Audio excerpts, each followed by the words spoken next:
कालू एक अमावस्या की रात अपने घर छुट्टी मनाने के बाद वो अपने गांव से अपने हॉस्टल वापस जा रहा था। अगले दिन से उसके एग्जाम शुरू होने वाले थे और जल्दी पहुंचने के चक्कर में उसने एक शॉर्टकट लेने का सोचा। उस शॉर्टकट का रास्ता जंगल से होकर गुजरता था। कई पक्षियों को कहना था कि जंगल के उस रास्ते पर कई सारी भूत या चिड़िया की आत्मा देखी गई है, लेकिन कालू को भूतों पर यकीन नहीं था और वो उसी रास्ते पर आगे चलता गया। कालू आगे जा ही रहा था कि उसने अपने पीछे से एक बस आती दिखाई दी। मेन रोड तक पहुंचने के लिए कालू को बस या गाड़ी की जरूरत थी, इसलिए उसने उस बस को हाथ दिखाया और वो बस उसके पास आकर रुक गई। बस में चढ़ने के बाद कालू ने देखा कि बस में बैठे सभी पक्षी उसे देख रहे हैं। उसने बस के आखिर में एक सीट खाली देखी और वहां जाकर बैठ गया। पीछे बैठने के बाद जब उसने आगे देखा तो सारे पैसेंजर उसे ही घूरे जा रहे थे। बस में अगली वाली सीट पर बस की कंडक्टर बैठी हुई थी। कालू ने उससे कहा, अरे कंडक्टर साहिबा, जरा एक टिकट दीजिएगा। तो उस चिड़िया ने बड़े ही अजीब तरीके से कालू को अपने पास बुलाया। एक कौवे, टिकट चाहिए ना? इधर आ, जल्दी आ। कालू को वो कंडक्टर बहुत ही डरावनी नजरों से देख रही थी। कालू ने अपने साथ बैठे पक्षी से कहा, बड़ी अजीब चिड़िया है, ऐसे देख रही है जैसे खा जाएगी। कालू के कहते ही उसके साथ बैठा पक्षी भी उसे वैसी नजरों से घूरने लगा। फिर कालू ने उससे पूछा, भाई साहब बताना, ये बस कहाँ तक जाएगी? तो उसके साथ बैठे पक्षी ने कहा, ये बस चलती रहती है, कभी अपनी मंजिल तक पहुंचती नहीं है। ये सुनकर कालू कौवे को बड़ा अजीब लगने लगा। उसने आगे देखा तो अभी भी बस के सभी पक्षी उसे ही देखे जा रहे थे, इसलिए उसने अपने कान में ईयरफोन लगाए, मोबाइल पे म्यूजिक चलाया और आंखें बंद करके सो गया। कुछ देर बाद बस में अचानक एक जोर का झटका आया और वो बस बेकाबू हो गई। कालू की नींद खुल गई। जब उसने अपनी आंखें खोली तो जो उसने बस का नजारा देखा, उसे देखकर उसके होश उड़ गए। सामने कंडक्टर चिड़िया अपने असली रूप में खड़ी थी। वो कोई और नहीं बल्कि भूत या टूनी चिड़िया की आत्मा थी। बस में बैठा हर पक्षी बहुत अजीब लग रहा था, जैसे वो सब जिंदा मुर्दे हो गए हों। कालू ये सब देखकर बहुत डर गया था और वो बस से निकलने के लिए अपने सीट पर खड़ा हुआ था। तभी भूत या टूनी चिड़िया की आत्मा उसके पास आई।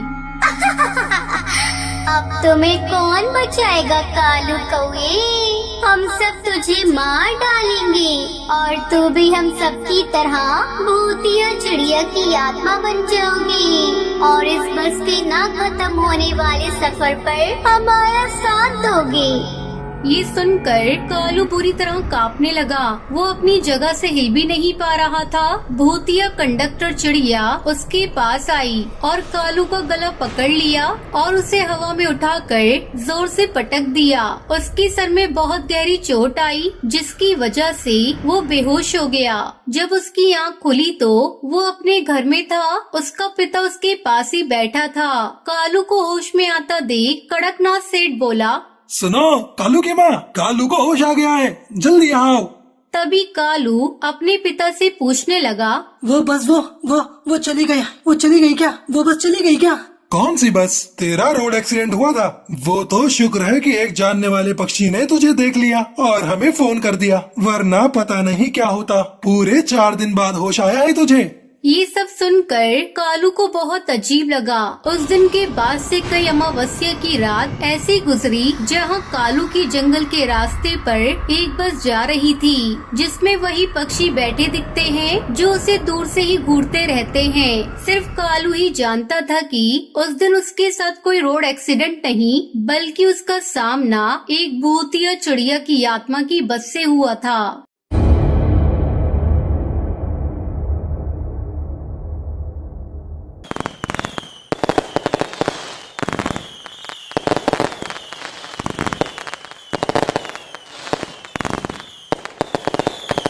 रामपुर नाम का एक छोटा सा गांव था। दिवाली के त्योहार पर इस गांव के घरों में मोमबत्ती, दिए और बिजली के रंग बिरंगे बल्ब जगमगा रहे थे। ये क्या? आज तो गांव रंग बिरंगी रोशनियों से जगमगा रहा है। जरा जाकर देखूं तो कहीं आसमान के तारे तो नहीं उतर आए इस गांव में। ये कहते हुए भूतिया टूनी चिड़िया की आत्मा गांव में आ जाती है। भाई दिवाली भी सचमुच अनोखा त्योहार है। देखो ना गांव कैसे जगमगा रहा है। मैं तो कहूँ कि दिवाली का त्योहार साल भर में नहीं बल्कि रोज मनाना चाहिए। हरी की ये बात सुनकर भूतिया चिड़िया की आत्मा गुस्से में कहती है, अरे दिवाली के त्योहार पे इतनी जगमगाहट होती है, फिर तो मैं रोज दिवाली मनाऊंगी। रोज इस गांव के आसमान में रात को जितनी भी तारे चमकते हैं उन सबको चुराऊंगी और अपने घर पर सजाऊंगी। फिर तो मेरे घर रोज दिवाली होगी। उसके बाद भूतिया टूनी चिड़िया की आत्मा पहाड़ी पर बने अपने घर जाती है और वहाँ जाते ही आसमान पर रहने वाले भूतिया टुन्नू चिड़ा की आत्मा को फोन मिलाती है। हेलो भैया। हेलो छोटी, कैसी हो बहना? कहो कैसे याद किया?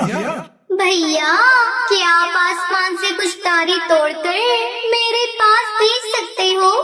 अरे छोटी, ये कौन सी बड़ी बात है? आज ही अपने दोस्त राहु से कहकर तारे भिजवा देता हूँ। पर मुझे तो रामपुर गांव के ऊपर चमकने वाले तारे चाहिए भैया, ताकि मेरे घर रोज रात दिवाली की जगमगाहट रहे और उस गांव में अंधेरा छा जाए। ठीक है छोटी, मैं तुम्हें वही तारे भिजवा देता हूँ। अब तो खुश? हाँ भैया, मैं बहुत खुश हूँ। फिर रामपुर गांव के ऊपर चमकने वाले सारे तारे उसके पास भिजवा देता है और वो उन सब तारों को अपने घर के ऊपर सजा देती है। अरे देखो, मेरे घर में तो रोज रात दिवाली की जगमगाहट होती है और उधर रामपुर गांव के ऊपर अंधकार छाया है। बेचारा अकेला चांदी चमक रहा है। इस घटना के बाद रामपुर गांव के पक्षियों का दुर्भाग्य शुरू हो जाता है। गांव में अनहोनी घटनाएं घटने लगती हैं। हमारे गांव के तो ग्रह ही खराब चल रहे हैं भाई। मौत पर मौत हो रही है। दिवाली के 5 दिनों में 5 पक्षी मर चुके हैं। रात आसमान में भी चांद ही दिखाई देता है, सितारे तो गायब हो गए हैं। गांव वालों को परेशान देखकर भूतिया टूनी चिड़िया की आत्मा बहुत खुश होती है। मूर्ख गांव वालों, जितना रोना है रो लो, तुम्हारा कुछ नहीं होने वाला, क्योंकि तुम्हारे भाग्य के सब सितारे तो मैंने चुरा लिए हैं। इसके कुछ ही दिन बाद एक पहुँचे हुए बाबा गांव में आते हैं।